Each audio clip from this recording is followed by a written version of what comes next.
Gözümü açtığım balaca kendim necə yada düşmür vətən deyəndə.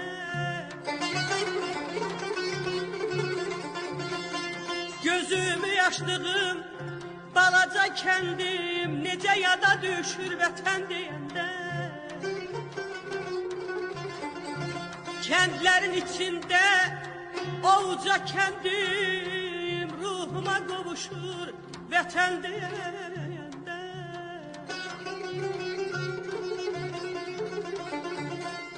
Dumanlı, şişkinli dağ düşünürəm,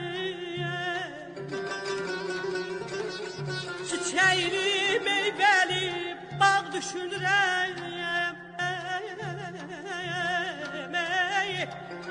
Şamama solmuş tağ düşünürəm. Xəyallarım çaşır vətən deyən.